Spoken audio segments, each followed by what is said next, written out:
ये समय है कि हम परमेश्वर के वचन में चलें और परमेश्वर के वचन से निकाल लेंगे रूत की पुस्तक।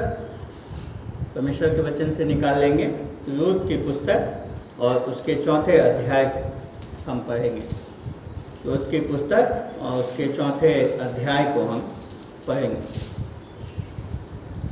अगर हम सब ने निकाल लिया है तो आइए परमेश्वर के वचन के पढ़े जाने के आदर में हम अपने अपने स्थानों पे खड़े हो जाएं, अगर हम खड़े हो सकते हैं, और पढ़ें रूत उसका 4था अध्याय 1 से 22 पर।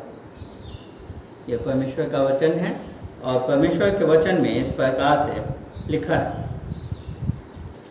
तब बोअज फाटक के पास जाकर बैठ गया और जिस छुड़ाने वाले कुटुंबी की चर्चा बोअज ने की थी वह भी आ गया। तब बोअज ने कहा, हे मित्र, इधर आकर यहीं बैठ जा। तो वह उधर जाकर बैठ गया। तब उसने नगर के 10 वृद्ध लोगों को बुलाकर कहा, यहीं बैठ जाओ। वे भी बैठ गए। तब वह उस छुड़ाने वाले कुटुंबी से कहने लगा, नाओमी जो मोआब देश से लौट आई है, वह हमारे भाई एलीमेलेक की एक टुकड़ा भूमि बेचना चाहती है। इसलिए मैंने सोचा कि यह बात तुझको जता कर कहूँगा कि तू उसको इन बैठे हुओं के सामने और मेरे लोगों के इन वृद्ध लोगों के सामने मोल ले। यदि तू उसको छुड़ाना चाहे तो छुड़ा, और यदि तू छुड़ाना न चाहे तो मुझे ऐसा ही बता दे कि मैं समझ लूँ, क्योंकि तुझे छोड़ उसके छुड़ाने का अधिकार और किसी को नहीं, और तेरे बाद मैं हूँ। उसने कहा, मैं उसे छुड़ाऊंगा। फिर बोअज ने कहा, जब तू उस भूमि को नाओमी के हाथ से मोल ले, तब तुझे उसे रूत मोआबिन के हाथ से भी, जो मरे हुए की स्त्री है, इस विचार से मोल लेना पड़ेगा कि मरे हुए का नाम उसके भाग में स्थिर कर। उस छुड़ाने वाले कुटुंबी ने कहा, मैं उसको छुड़ा नहीं सकता। ऐसा न हो कि मेरा निज भाग बिगड़ जाए, इसलिए मेरा छुड़ाने का अधिकार तू ले ले, क्योंकि मैं उसे छुड़ा नहीं सकता। पुराने समय में इज़राइल में छुड़ाने और बदलने के विषय में सब पक्का करने के लिए यह प्रथा थी कि मनुष्य अपनी जूती उतार के दूसरे को देता था। इज़राइल में प्रमाणित करना इसी रीति से होता था। इसलिए उसे छुड़ाने वाले कुटुंबी ने बोअज से यह कहकर तू से मोल ले अपनी जूती उतारी। तब बोअज ने वृद्ध लोगों और सब लोगों से कहा, तुम आज इस बात के साक्षी हो कि जो कुछ एलीमेलेक का और जो कुछ किल्योन और महलोन का था, वो सब मैं नाओमी के हाथ से मोल लेता हूँ। फिर महलोन की स्त्री रूत मोआबिन को भी मैं अपनी पत्नी करने के लिए इस विचार से मोल लेता हूँ कि मरे हुए का नाम उसके निज भाग पर स्थिर करूँ। कहीं ऐसा न हो कि मरे हुए का नाम उसके भाइयों में से और उसके स्थान के फाटक से मिट जाए। तुम लोग आज साक्षी ठहरे हो। तब फाटक के पास जितने लोग थे, उन्होंने और वृद्ध लोगों ने कहा, हम साक्षी हैं। यह जो स्त्री तेरे घर में आते हैं, उसको यहोवा इज़राइल के घराने की 2 उपजाने वाली राहेल और लिया के समान करे, और तू एप्राता में वीरता करे, और बेतलहम में तेरा नाम बड़ा नाम हो, और जो संतान यहोवा इस जवान स्त्री के द्वारा तुझे दे, उसके कारण तेरा घराना पेरेस का सा हो जाए, जो तामार से यहूदा के द्वारा उत्पन्न हुआ। तब बोअज ने रूत से विवाह कर लिया और वह उसकी पत्नी हो गई। और जब वो उसके पास गया, तब यहोवा की दया से उसको गर्भ रहा और उसको एक बेटा उत्पन्न हुआ। तब स्त्रियों ने नाओमी से कहा, यहोवा धन्य है जिसने तुझे आज छुड़ाने वाले कुटुंबी के बिना नहीं छोड़ा। इज़राइल में इसका बड़ा नाम है, और यह तेरे जी में जी ले आने वाला, तेरे बुढ़ापे में पालने वाला, क्योंकि तेरी बहू जो तुझसे प्रेम रखती और 7 बेटों से भी तेरे लिए श्रेष्ठ है, उसी का यह बेटा है। फिर नाओमी उस बच्चे को अपनी गोद में रखकर उसकी दहाई का काम करने लगी और उसकी पड़ोसिनों ने यह कहकर नाओमी के एक बेटा उत्पन्न हुआ है, लड़के का नाम ओबेद रखा, यिशै का पिता और दाऊद का दादा वही हुआ। पेरेस की वंशावली यह है, अर्थात पेरेस से हेस्रोन, हेस्रोन से राम, राम से अमीनादाब, अमीनादाब से नहशोन और नहशोन से सलमोन और सलमोन से बोअज और बोअज से ओबेद, ओबेद से यिशै और यिशै से दाऊद उत्पन्न हुए। यह परमेश्वर का वचन है। सब अपने स्थानों पर बैठ जाएंगे। पिताजी, हम धन्यवाद देते हैं आपको आपके वचन के लिए। प्रभु जी, जब हम आज इस वचन पे रोज उसके 4थे अध्याय पे मनन करते हैं, प्रभु जी आप हम सबको अपनी बुद्धि, अपनी समझ, अपना ज्ञान दें, ताकि प्रभु जी हम इस वचन को समझ सकें, आपकी आवाज़ को जान सकें, सुन सकें, और प्रभु जी जो आप हमसे चाहते हैं इस वचन के द्वारा उसे हम समझ सकें, उसे अपने जीवन में ग्रहण कर सकें। प्रभु जी हम सबको अपने आत्मा का समझ इस समय में प्रदान करें। अपने जब प्रभु जी के हमारे हृदयों को तैयार करें कि प्रभु जी हम आपके वचन को अपने पूर्ण हृदय से सुनने वाले हो सकें, ग्रहण करने वाले हो सकें, और जो आप हमें चाहते हैं प्रभु जी इस वचन के द्वारा अपने पुत्र के समानता में आगे बढ़ाना, उस समानता में हम इस वचन के द्वारा आगे बढ़ सकें। यीशु के नाम से आमीन। आप लोगों ने टीवी में काफ़ी सीरियल्स देखे होंगे या मूवी देखे होंगे। अधिकतर कहानियों में बहुत सारे ट्विस्ट होते हैं। वो अचानक से लगते रहता है कि कहानी इस दिशा में बढ़ रहा है, अचानक से वो कहानी दूसरे दिशा में मुड़ जाता है। बहुत आश्चर्य, बहुत ट्विस्ट होते हैं। और ख़ास करके जब आप कोई सीरियल देखते हैं तो आप देखते हैं कि जब कुछ एक खास ट्विस्ट आता है, खास मोड़ आता है उस कहानी में, उसी समय वो सीरियल उस सप्ताह के लिए ख़त्म हो जाता है और आप पूरे सप्ताह सोचते रहते हैं कि आगे क्या होगा, आगे क्या होगा। जब रूथ के पुस्तक के पास हम आते हैं और 3वें अध्याय में हम ऐसे ही एक मोड़ पे रूथ की कहानी हमें छोड़ देती है, जहाँ पे अचानक से रूथ को पता चलता है कि बोअज के अलावा भी एक और छुड़ाने वाला है उसके परिवार में, उसके वंश में, एलीमेलेक के वंश में। और हम सब भी इस बात के साथ वहीं पे छूट जाते हैं कि अब आगे रूथ का क्या होगा। ये अवश्य है कि बोअज के आश्वासन के साथ रूथ और नाओमी का छुटकारा होना वहाँ अवश्य है, या तो बोअज के हाथ या उस दूसरे छुड़ाने वाले के हाथ। अभी तक हमें ये नहीं पता कि आखिर में अब रूथ का छुटकारा किसके हाथ में होगा, रूथ का विवाह अब किससे होगा, इस बोअज से। ये प्रेम कहानी जो है वो आगे बढ़ेगी, विवाह में तब्दील होगी, या फिर एक दूसरा व्यक्ति जिसके नाम को हम नहीं जानते हैं, वो व्यक्ति रूथ से उसका विवाह होगा। हम इन सब बातों को सोच रहे हैं, समझ रहे हैं कि रूथ का भविष्य क्या होगा 3वें अध्याय में।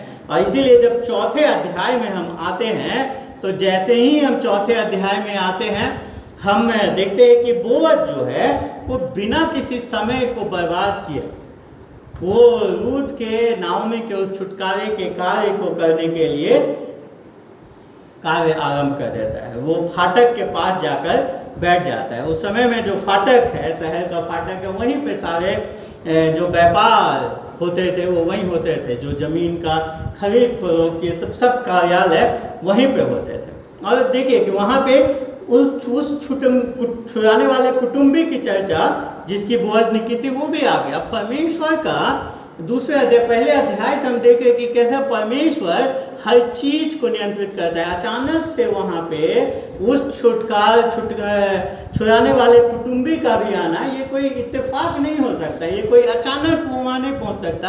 ये सब परमेश्वर का प्रबंध है, परमेश्वर का प्रयोजन है जो वहाँ हो रहा है। जैसे ही बोअज वहाँ बैठता है तुरंत वो व्यक्ति भी वहाँ पे आ जाता है। उसके बाद बोअज अन्य लोगों को वहाँ बैठाता है, और जब सब लोग कुछ गवाह वहाँ पे बैठ जाते हैं तब बोअज नाओमी के बारे में जिक्र शुरू करता है। एक प्रकार से 3 और 4 पद में जो बोअज कह रहा है वो कहना चाह रहे हैं कि नाओमी है, उसके पास एक भूमि है, खेत है, वो बेचना चाहती है, तुम उसके छुड़ाने वाले हो, तुम उसको खरीदना चाहते हो तो खरीद लो।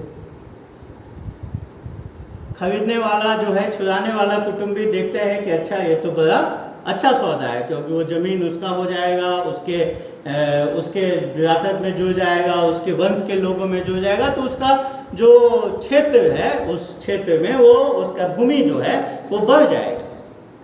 कहता है तुम रुचि रखते हो, और तुरंत उस चुराने वाले को लगता है कि ये अच्छा सौदा है, ये अच्छी बात है। वो कहता है कि हाँ हम लेंगे। एक बार फिर से हम सोचने लगते हैं, हमारे हृदय इस यहाँ पे रुक जाते हैं कि अरे ये क्या हो गया, क्योंकि हम जब से रूत की पुस्तक पढ़ रहे हैं और बोअज और रूत को देख रहे हैं, हमारे हृदय की यही मनसा होती है कि नहीं, रूत और बोअज एक दूसरे के लिए बने हैं, ये छुड़ाने वाला इस बीच में नहीं आ सकता।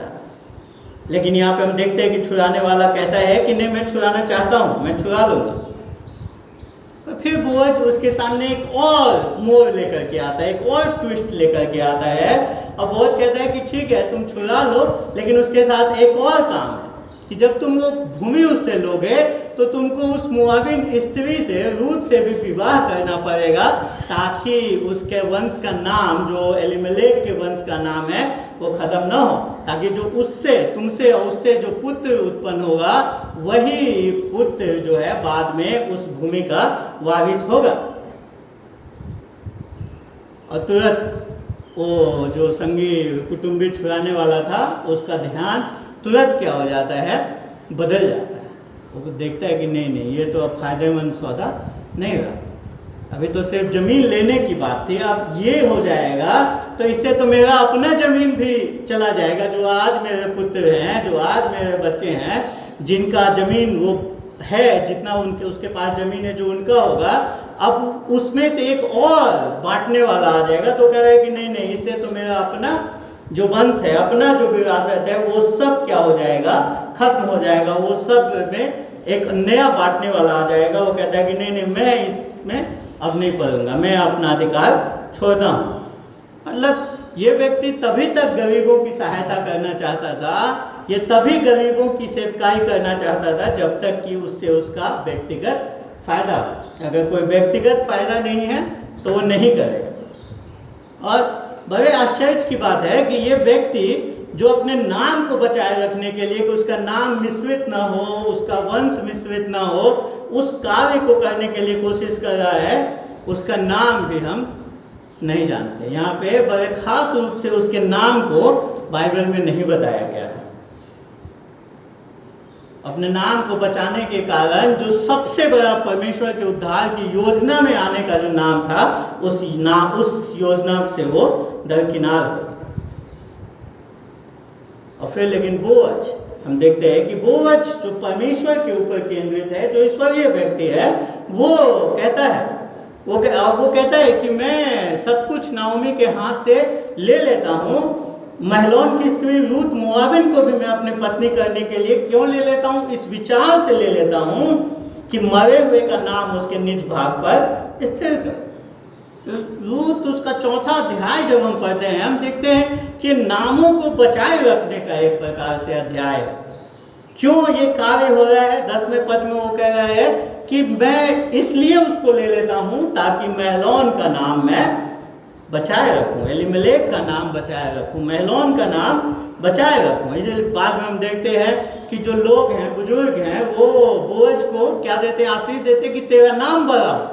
तो यहाँ पे एक नाम का संघर्ष है, एक नाम के लिए लोग सारा कार्य करें कि उसका नाम हो। वैसे में हम देखते हैं कि ये व्यक्ति जो नाम के लिए इतना चिंतित था, वो व्यक्ति का नाम तक किसी को नहीं पता है, क्योंकि उस समय में शायद बोअज और ये व्यक्ति इस बात को नहीं समझ रहे थे कि जो जिसका विवाह रूत से होगा, वो सिर्फ विवाह में एक भली चरित्रवान योग्य स्त्री नहीं पाएगा, वरन परमेश्वर के उद्धार की योजना में एक बड़ा नाम भी पाएगा। क्योंकि बोअज और रूत के वंश से ही ओबेद आएगा, ओबेद से यिशे और यिशे से दाऊद, जो बेथलेहम का सबसे प्रसिद्ध पुत्र होगा, जो वो राजा होगा जो परमेश्वर के हृदय के अनुरूप होगा। हम सब भी कई बार इस प्रकार के कार्य में शामिल नहीं होना चाहते जहाँ पे हमारा व्यक्तिगत लाभ ना हो। हम जो गरीबों के बीच में हमारी सेवकाई है, सहायता है, मदद है, सुसमाचार है, उसको भी हम तभी तक करना चाहते हैं जब तक कि हमारा अपना कुछ व्यक्तिगत फायदा होगा। मुझे कोई व्यक्तिगत फायदा नहीं होगा तो हम कहते हैं कि नहीं नहीं नहीं नहीं, इससे कोई लाभ नहीं है तो इस कार्य को रहने दो। हमारा व्यक्तिगत फायदा इसमें होना चाहिए, या तो हमारा उसके वजह से नाम फैल जाए, लोगों में प्रसिद्धि फैल जाए, या कुछ न कुछ तो हो, हम कुछ न कुछ जोड़ घटाव गुना भाग करने लगते हैं, कुछ न कुछ गणित बिठाने लगते हैं कि ये काम करेंगे तो इससे हमारा क्या लाभ होगा। अगर कोई लाभ नहीं है तो हम कहते हैं रहने दो, बेकार है, टाइम वेस्ट है, कोई करने की आवश्यकता नहीं है। मेरे प्रिय, रूत की पुस्तक हमें बताती है कि परमेश्वर का राज्य इस प्रकार के जोड़ घटा गुना भाग पे कार्य नहीं करता है। उस राज्य में एक अलग प्रकार का ही गणित है, और वो गणित है कि जब आप खाली होते हैं तभी आप भरपूरी की ओर आगे बढ़ते हैं। जो खालीपन है, जो एकदम से खाली होकर के ही आप भरपूरी की ओर बढ़ते हैं। आप यहाँ पे देखिए, नाओमी जो अपने आप में पहले सब कुछ खो चुकी है, तभी हम उसके नाम को जान पाए। अगर आज उसने सब कुछ खोया नहीं होता तो आज हम उसके नाम पे मनन नहीं कर रहे होते, अध्ययन नहीं कर रहे होते, पढ़ नहीं रहे होते। उसको नाओमी अगर अपने पुत्रों को नहीं खोई होती तो उसको रूत के योग्यता का, रूत के प्रेम का आभास नहीं हुआ होता। वो इन सब चीज़ों को समझ नहीं पाई होती। वो ये नहीं समझ पाई होती कि रूत 7 पुत्रों से भी ज़्यादा बड़ी उसके जीवन में कार्य कर रही है। और परमेश्वर और नाओमी का स्वयं भी जो आत्मिक विकास है, जो परमेश्वर के बारे में उसकी समझ है, वो नहीं बढ़ पाया होता। कई बार हम अपने जीवन में जब दुख से होकर के गुजरते हैं, पीड़ा से होकर के गुजरते हैं, तभी हम परमेश्वर को और बेहतर रूप से समझ पाते हैं। जो हमारा परमेश्वर के लिए जो ज्ञान है, परमेश्वर का ज्ञान है, उसमें हम बढ़ोतरी कर पाते हैं। और बोझ को हम आरंभ से देख रहे हैं कि वो ये मानवीय ये इस प्रकार के जो लाभ और हानि के गणित में नहीं इन्वॉल्व होता है। वो आरंभ से ही हम देखते हैं कि वो क्या है, आनंद से देने वाला है, खुशी से देने वाला व्यक्ति है। वो रूत को जब पहली बार मिलता है तभी वो उसके जीवन के लिए मुहैया कराता है, उसको देता है, बिना किसी लोभ के, बिना किसी लालच के। और आज भी जो वो उससे विवाह कर रहा है, उसको अपने अर्धांगिनी के रूप में ले रहा है, वो उसको लाभ या नुकसान के लिए नहीं ले रहा है। अगर देखा जाए सही मायने में तो सामाजिक रूप से एक मुआविन स्त्री से विवाह करना उसके लिए घाटे की बात थी। दूसरा, आर्थिक रूप से भी उसके साथ विवाह करके उस भूमि को पाना और बाद में इस बात को जानना कि उसी का जो बेटा होगा वही उस पूरे भूमि का बाद में स्वामी हो जाएगा, बोअज का कुछ नहीं होगा, फिर भी उस सौदे को करना, ये अपने आप में ये घाटे का सौदा है। लेकिन जिनका ध्यान अपने नाम से बढ़ करके लोग मेरे बारे में क्या सोचेंगे उससे बढ़ करके जिनका ध्यान परमेश्वर के कार्य पे लगा होता है, वो इसी प्रकार से सोचते हैं, वो इसी प्रकार से सोचते हैं। जब लोग अपने आप को बचाना चाहते हैं, अपने नाम को बचाना चाहते हैं, वैसे में हम देखते हैं कि बोअज सब कुछ सामाजिक और आर्थिक रूप से दाव लगाने के लिए क्या है, तैयार है। क्योंकि वो इस बात को स्पष्ट कर रहा है कि ये सौदा जो है, ये जो भूमि का अधिग्रहण करना है, ये जो रूत को लेना है विवाह में, वो किसी अपने लाभ और हानि के लिए नहीं कर रहा है, बल्कि वो सिर्फ रूत और नाओमी के लिए ऐसा कर रहा है ताकि उनके लिए वो जीवन में कार्य कर सके और साथ ही साथ उस महलोन के नाम को सुरक्षित रख सके, उसके वंश को सुरक्षित रख सके। परमेश्वर के राज्य में इसी प्रकार से आप अपने नाम को बनाते हैं। आज जो हम जिस समाज में रहते हैं, जिस संसार में रहते हैं, उसमें शायद ये तरीका सही नहीं है। लोग कहेंगे ये क्या कर रहा है, ये गलत कर रहा है, इससे तो इसका नुकसान हो जाएगा। लेकिन परमेश्वर के राज्य में यही तरीका है अपने नाम को बनाने का। और इसके लिए हम देखते हैं कि बोअज को उसका इनाम भी मिलता है। जब हम देखते हैं कैसे बोअज किसी के आशीषों के लिए ये कार्य नहीं कर रहा है, लेकिन परमेश्वर की आशीष बोझ से दूर नहीं रहती है। 11-12 पद में हम देखते हैं कि जो शहर के लोग हैं, जो बुजुर्ग हैं, वो उसको क्या देते हैं? आशीष देते हैं। तब फाटक के पास जितने लोग थे उन्होंने, वृद्ध लोगों ने कहा, हम साक्षी हैं, यह जो स्त्री तेरे घर में आती है उसको यहोवा इस्राएल के घराने की 2 उपजाने वाली राहेल और लिया के समान करे, और तू एफ्राता में वीरता करे, बैतलहम में तेरा बड़ा नाम। उसको तुरंत जो परमेश्वर की आशीष है वो वहाँ पे हम देखते हैं कि बुजुर्ग लोग उसकी प्रशंसा करते हैं, उसको आशीष देते हैं।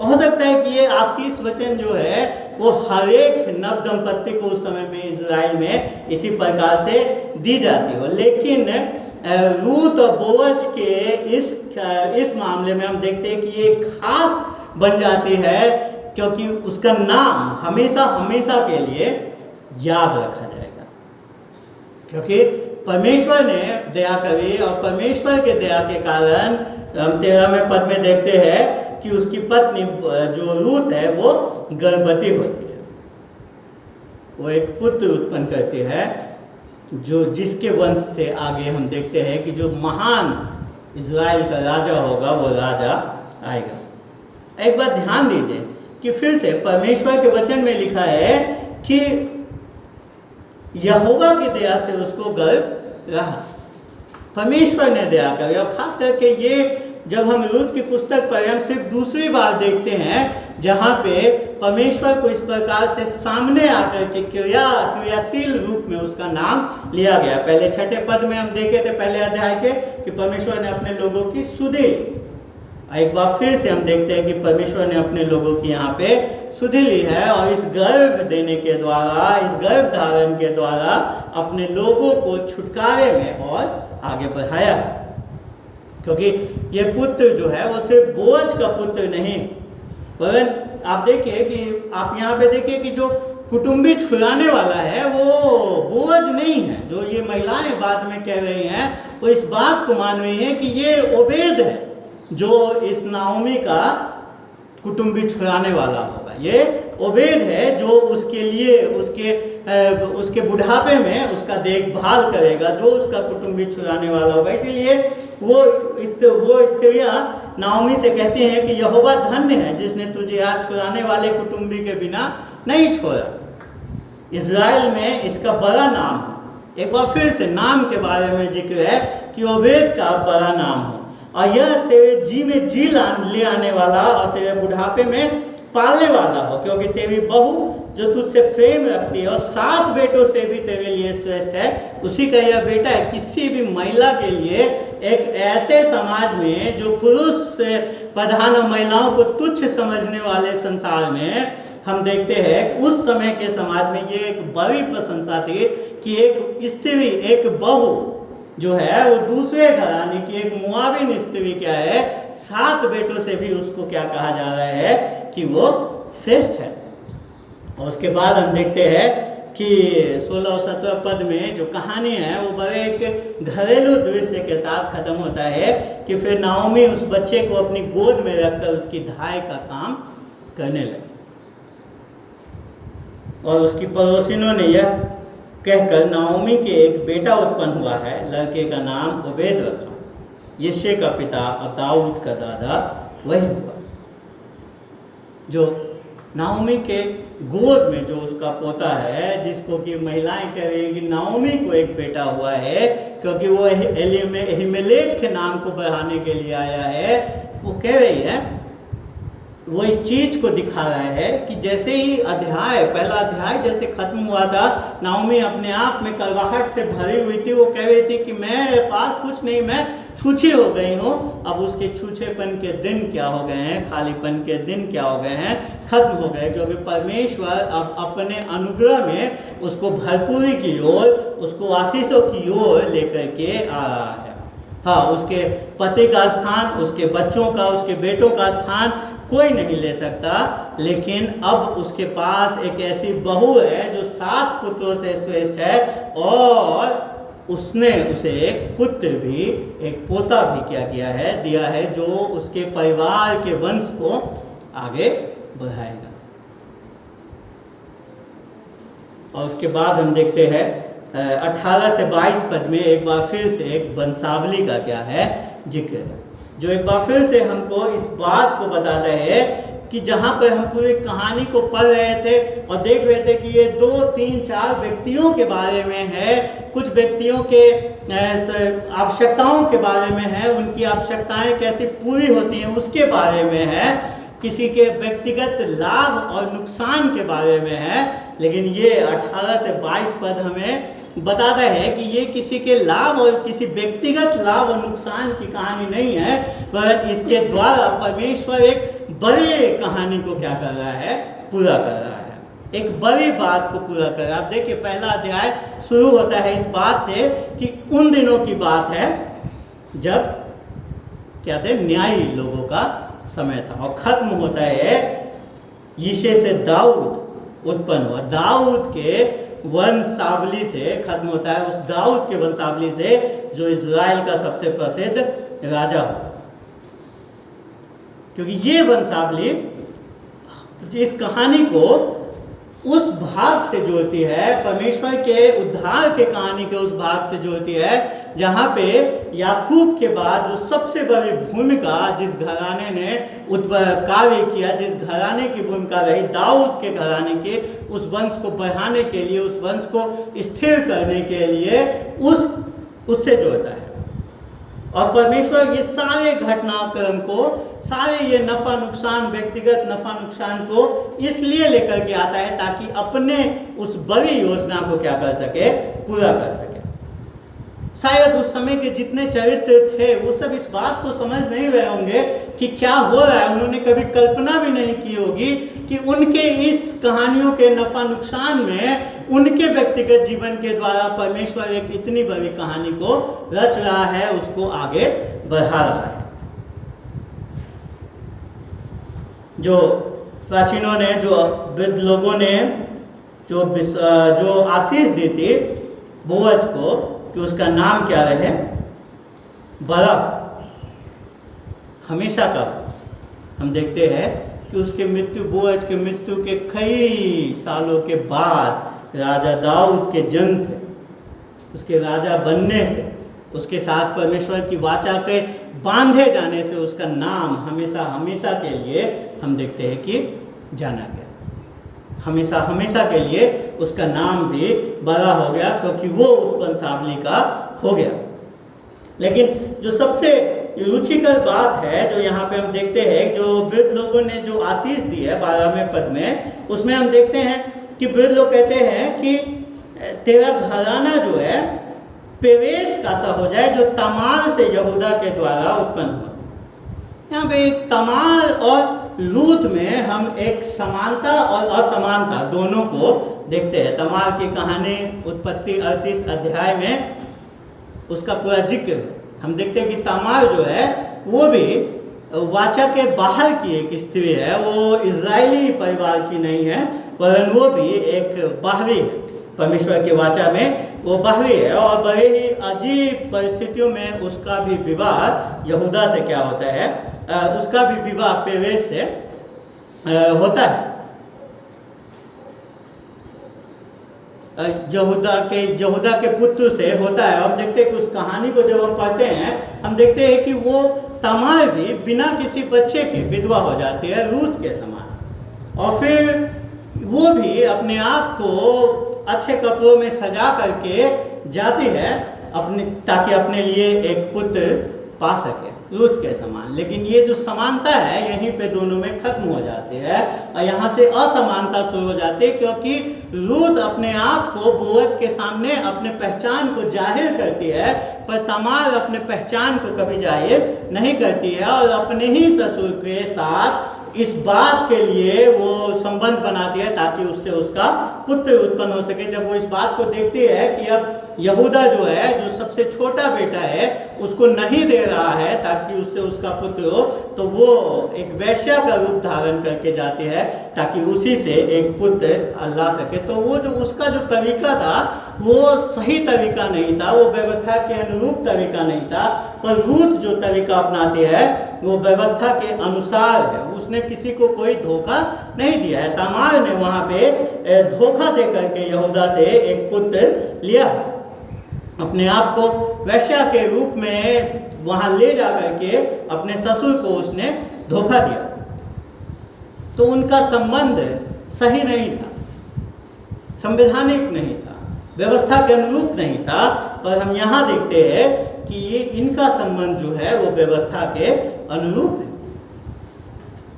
कई बार हम सोचने लगते हैं, इस प्रकार की कहानियां जब हम पढ़ते हैं, हम सोचने लगते हैं कि आखिर में परमेश्वर को आवश्यकता क्यों है कि वो इस प्रकार के लोगों के साथ कार्य करे, क्यों उसे इस प्रकार के लोगों से में शामिल होना पड़ता है, क्यों इस प्रकार के जो गलत चरित्र के लोग दिखाई देते हैं उनके साथ क्यों वो कार्य करता है।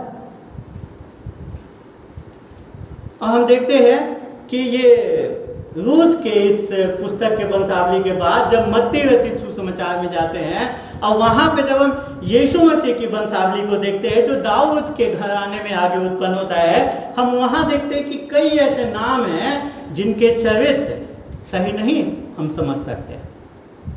खास करके कुछ महिलाओं के नाम हैं जिसमें तमार का नाम शामिल है, उसके बाद राहाब का नाम शामिल है जो वेश्या के अनुसार कपड़े नहीं पहनती है, वरन स्वयं में एक वेश्या थी, जो कि यूरों से जब उसको बचाया गया तो परमेश्वर के वाचा के परिवार में उसको समुदाय में उसको जोड़ दिया गया। उसके बाद रूथ का नाम आता है जो एक योग्य स्त्री है लेकिन फिर भी वाचा के बाहर की स्त्री है, एक मुआविन है। और उसके बाद हम देखते हैं कि बेतशेबा का नाम आता है जो कि राजा दाऊद के साथ एक अवैध संबंध में आते हैं। एक अजीब अजीब नाम है यीशु मसीह के वंशावली में।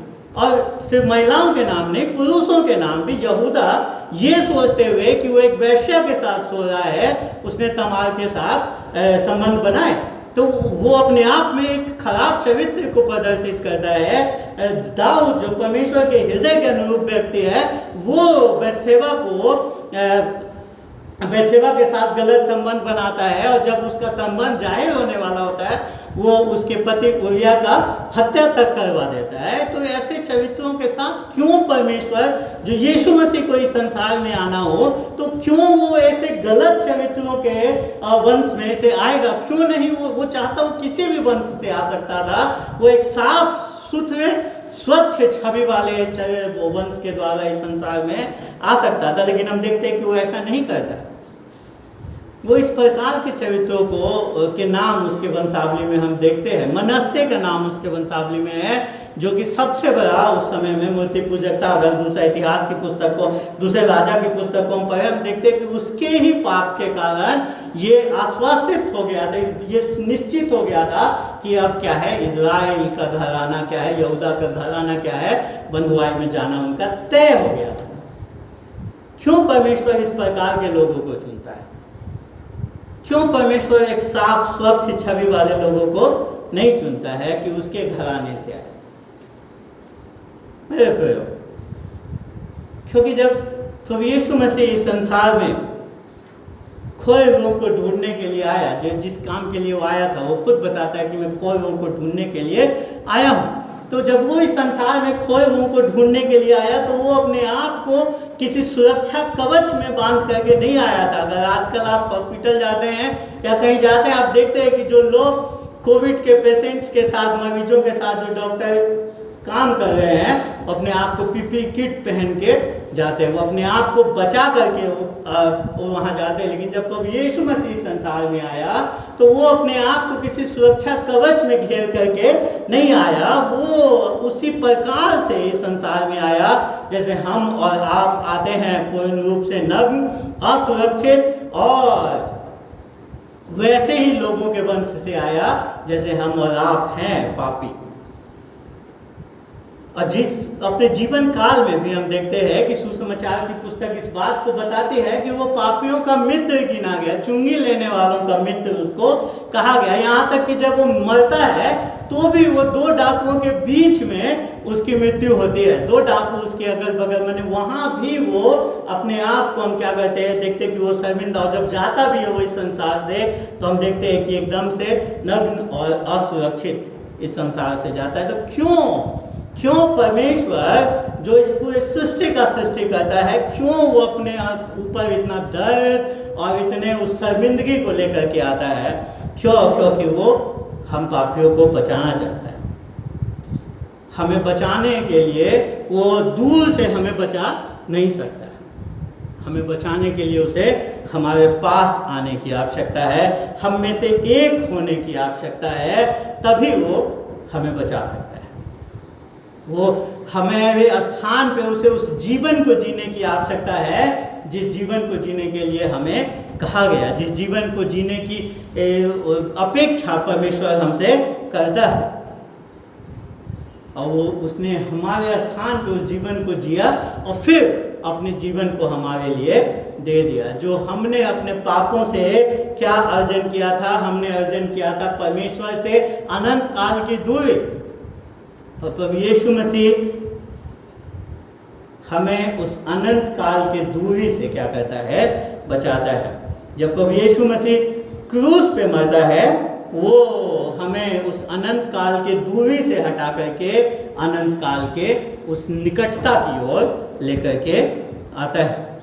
एक प्रकार से प्रभु यीशु मसीह क्रूस पे उस मृत्यु के द्वारा जो हमने अर्जन किया था अपने पापों के द्वारा, उसको हटा करके जो प्रभु यीशु मसीह ने अपने धर्मी जीवन से अर्जन किया था, वो हमें उसका फल हमें क्या करता है, दे देता है, ताकि हम परमेश्वर से अलगाव नहीं वरन परमेश्वर के साथ रह सके। कितना अद्भुत, कितना अनोखा प्रेम प्रभु यीशु मसीह ने उस पे प्रदर्शित किया। और ये अद्भुत इसलिए है क्योंकि ये प्रेम जो लोग योग्य हैं उनसे सब प्रेम करते हैं। ये उनके लिए हुआ जो अयोग्य थे, जो पापी थे, जो किसी प्रकार से योग्य नहीं थे, उनके लिए हम देखते हैं कि प्रभु यीशु मसीह क्रूस पे मरा। हम और आप सोचते हैं कई बार कि अरे छोटा मोटा पाप है, कुछ पाप बड़े हम जीवन में करते हैं, कुछ छोटे करते हैं अपने सोच और अपने कार्यों में। हम सोचते हैं कि छोटे मोटे पाप है, लेकिन मेरे प्रियो हमें इस बात को ध्यान रखने की आवश्यकता है कि हमारा हर एक पाप अपने आप में पर्याप्त है हमें परमेश्वर से अनंत काल के दूरी को ले जाने के लिए। कई लोग सोचते हैं कि कुछ अच्छा काम करेंगे तो कुछ बुरे काम उनके दब जाएंगे, और बाद में तराजू पे जब रखे जाएंगे सारे कार्य, तो अगर अच्छे कामों का पलड़ा भारी हुआ तो वो अच्छे कामों में गिनती हो जाएगी और उनको परमेश्वर उनको अंदर आने देगा। ऐसा नहीं, हमारे हर एक बुरे काम अपने आप में अकेले में पर्याप्त हैं हमेशा के लिए हमें परमेश्वर से दूर करने के लिए, अनंत काल में हमें परमेश्वर से दूर करने के लिए। तो प्रश्न उठता है कि जो प्रेम प्रभु यीशु मसीह ने क्रूस पे दिखाया, क्या हम उस प्रेम को जानते हैं? क्या हम उस प्रेम को जानते हैं? क्या हमने उस प्रेम को ग्रहण किया है जो परमेश्वर आज भी लोगों पे प्रदर्शित करता है? अगर जानते हैं तो परमेश्वर का धन्यवाद हो, क्योंकि बहुत सारे ऐसे लोग हैं अभी भी जो उस प्रेम से अनजान हैं, जो अभी भी स्वर्ग के उस मार्ग का रास्ता अपने अच्छे कार्यों से पाना चाहते हैं। वो सोचते हैं कि अंततः कैसे न कैसे करके वो परमेश्वर को खुश कर देंगे अपने धार्मिक कार्यों से। वो सोचते हैं कि अंततः परमेश्वर कुछ न कुछ करके उनको आने देगा, लेकिन मेरे प्रियो उनके अपने धार्मिक कार्य उनके खिलाफ गवाही देते हैं। क्यों? क्योंकि वो उन कार्यों को परमेश्वर के सामने में अच्छा, अपने आप को अच्छा साबित करने के लिए कर रहे हैं, परमेश्वर की महिमा के लिए नहीं कर रहे हैं।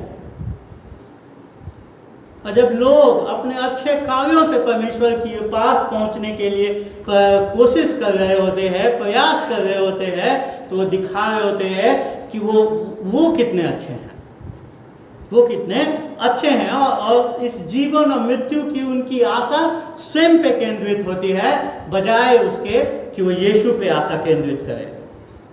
पर यीशु मसीह के राज्य में जो लोग स्वयं से प्रभावित हैं, जो जिनकी आंखें अपने ही प्रयास पे टिकी हुई हैं, उनका कोई स्थान नहीं है, क्योंकि यीशु मसीह का परमेश्वर का जो राज्य है वो उनके लिए खुला हुआ है जिनके पास परमेश्वर के पास लाने को कुछ नहीं है।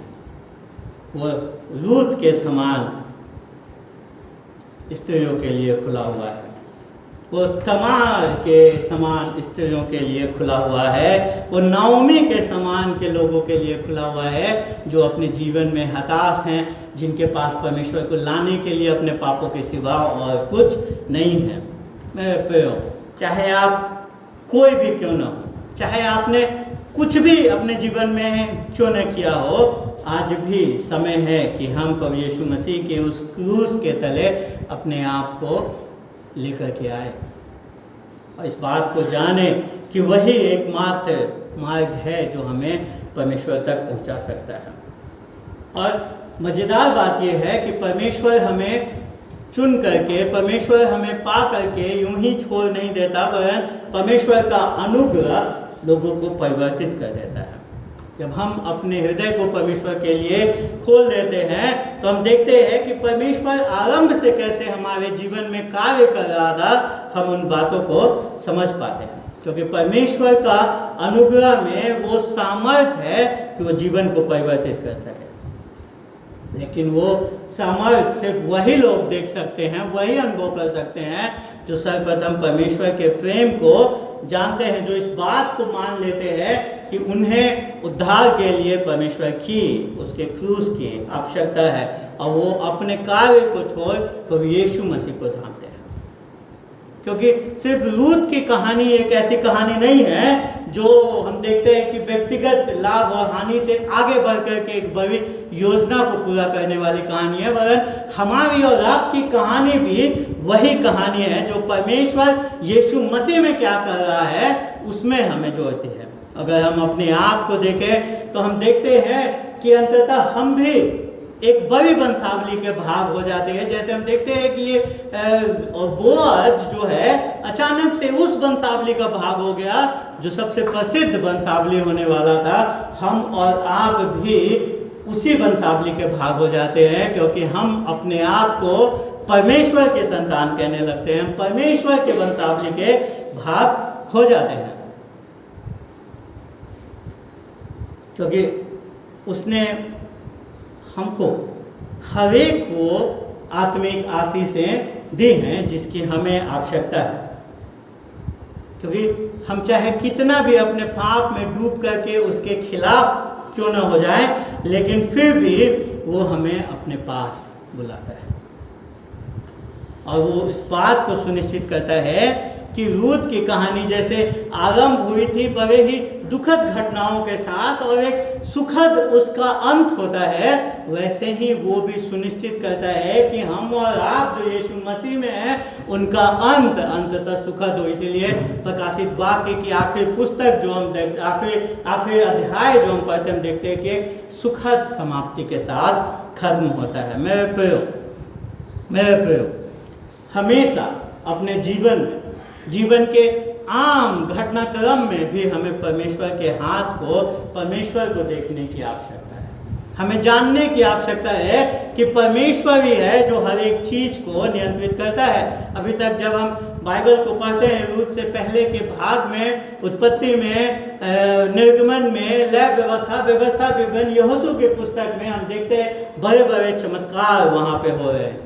वहाँ पे समुद्र दो फाड़ किया जा रहा है, लाठी जो है वो सांप बन जा रहा है, कुछ न कुछ मुर्दे जलाए जा रहे हैं, बहुत प्रकार के कार्य वहाँ पे हो रहे हैं। पर रूत के पुस्तक में हम इन कार्यों को होते हुए नहीं देखते, क्योंकि रूत की पुस्तक हमें इस बात को बताती है कि हमारे जीवन का हर एक क्षण, हर पल परमेश्वर नियंत्रित करता है और वो हमारे जीवन के उन साधारण घटनाक्रमों में शामिल है। वो हमेशा कार्य करता है। इस संसार में यूं ही अचानक जैसा कुछ नहीं हो जाता, हर एक चीज परमेश्वर पहले से नियोजित करता है और उसको हमारे भलाई के लिए और अपनी योजना को पूरा करने के लिए लागू करता है। हमें इस बात को समझने की आवश्यकता है। रूथ की पुस्तक हमें इस बात को समझाने के लिए प्रेरित करती है और साथ ही साथ हमें इस बात को समझने के लिए भी प्रेरित करती है कि जब जीवन में कठिन क्षण आते हैं, कठिन परिस्थितियां आती हैं, जब जीवन कोई मायने नहीं निकल रहा हो, जीवन का लग रहा हो कि निरर्थक है, अर्थहीन है, तो भी हम परमेश्वर पे भरोसा करें। जब हम जान रहे हों कि पता नहीं क्या होगा, तो हमें इस बात को समझना है कि परमेश्वर जानता है, उसको पता है कि क्या होगा। हमारे बुरे समयों में भी हमें इस बात को समझना है कि वो कुछ बेहतर कर रहा है। और यही बात रोमियो 8:28 हमें बताता है कि जो उससे प्रेम करते हैं और उसके उद्देश्यों के अनुसार बुलाए गए, उनके लिए अंत में हर बात भले के लिए होती है। और क्या है वो भली बात? वो भली बात 29वें पद में है, पौलुस बताता है 8 अध्याय के कि वो भली बात है कि लोग कभी यीशु मसीह की समानता में परिवर्तित होते जाए। यही भलाई है। परमेश्वर अपने लिए एक लोग को बना रहा है जो उसके पुत्र के समान होंगे, उसके पुत्र प्रभु यीशु मसीह के समान होंगे। यही कार्य वो रूथ के पुस्तक में कर रहा है और यही वही कार्य वो हम सब के जीवन में कर रहा है। अगर आज हम अपने जीवन में किसी वैसे मुकाम पे, किसी ऐसे क्षण में हैं, किसी ऐसे परिस्थिति में हैं जहां हमें लग रहा हो कि पता नहीं आगे क्या होगा, शायद कुछ अच्छा नहीं है मेरे जीवन में,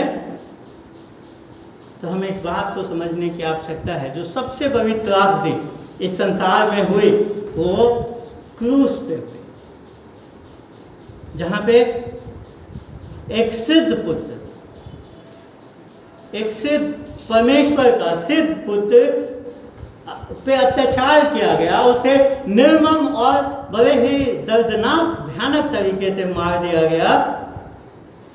लेकिन फिर भी परमेश्वर के नियंत्रण में सब बातें, क्योंकि परमेश्वर ने उसी का इस्तेमाल किया हमारे भलाई के लिए, ताकि उसके द्वारा वो हम जैसे पापियों को उद्धार दे सके।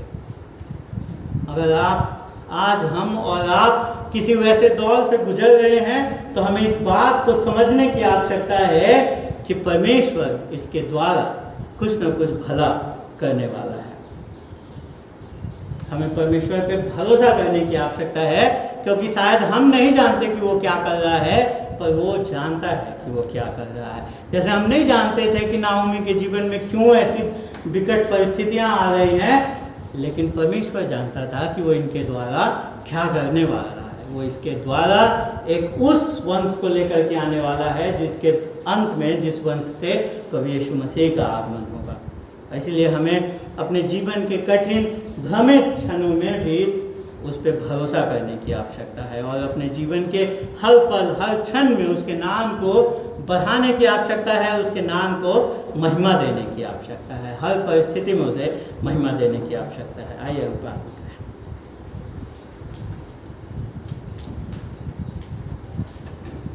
अनुग्रहकारी परमेश्वर, हम धन्यवाद देते हैं आपको रूथ के इस पुस्तक के लिए, खास करके धन्यवाद देते हैं कि जिस प्रकार से आपके अनुग्रह हम इस पुस्तक में प्रदर्शित होते हुए देखते हैं। हम धन्यवाद देते हैं कि हमारे जीवन के हर परिस्थिति में, चाहे कैसा भी भयानक दर्दनाक परिस्थिति भी क्यों न हो, आपका अनुग्रह, आपका प्रेम, आपका दया हमारे साथ होता है।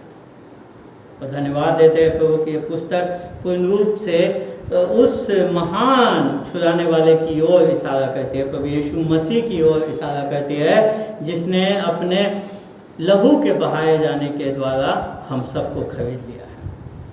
हम प्रार्थना करते हैं प्रभु जी कि हम उसे और बेहतर रूप से जान सकें। हम प्रार्थना करते हैं कि हम उस पर और ज़्यादा पूर्णता से भरोसा करने वाले हो सकें और हम उसके और निकटता से उसके साथ चलने वाले हो सकें, और उसी के नाम की महिमा के लिए हम इस प्रार्थना को करते हैं। आमीन।